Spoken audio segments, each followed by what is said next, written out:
When Roy Davidson was only 31, his doctor told him he had the worst case of multiple bleeding ulcers he had ever seen. After a specialist examination, it was clear that surgery was not an option. The ulcers were so severe that removing them would cause extensive damage, and there would always be scar tissue, even if medicine could heal the ulcers. I just worked with pain. I lived with pain. I slept with pain. I ate with pain. I partied with pain. I swam with pain. Wherever we went, I just had pain for all those years. It never went away. Roy quit his stressful corporate job and searched for a simpler life. During this break, he decided to go on a missions trip to Haiti. And it was while we were there that I had the worst attack of these ulcers. I had the worst problem ever. And when we got down there, one day I couldn't go to work. I couldn't walk. And this was like a knife stabbing pain, an aggravating pain, and a gnawing pain.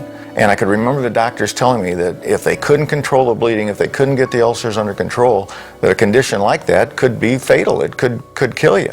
The men on the missions trip offered to pray for Roy's healing. He declined. Instead, he decided to tough it out. To be honest with you, I didn't give them enough credit for it. I thought, well, gosh, these are just common guys. How could they heal anybody?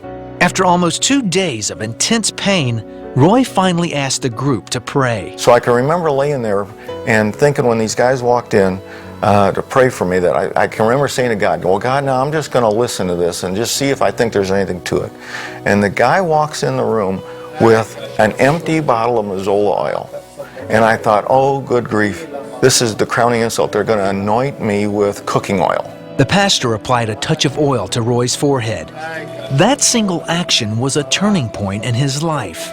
The whole room started spinning. I started getting real dizzy, and I couldn't see a thing. I could hear them. They were all praying in tongues, and all of a sudden, I saw myself way up like in the corner of the room, and I'm looking down, and I'm laying on an army cot, and I could see myself. It was like they call those out-of-body experiences.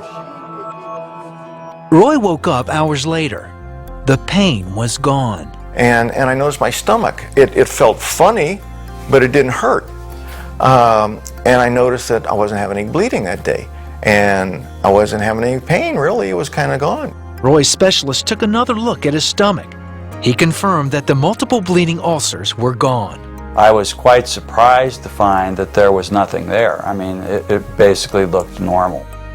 What I thought was strange, and still do, I really didn't even find some of the scar tissue which had previously been there. Roy has lived ulcer-free and pain-free for the past 13 years, and he's quick to share his testimony of God's healing power. God chose to reveal himself to me.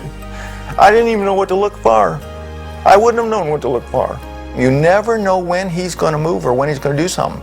So I couldn't talk enough or testify enough about God and what he does or what he can do. And my life has just been a joy ever since.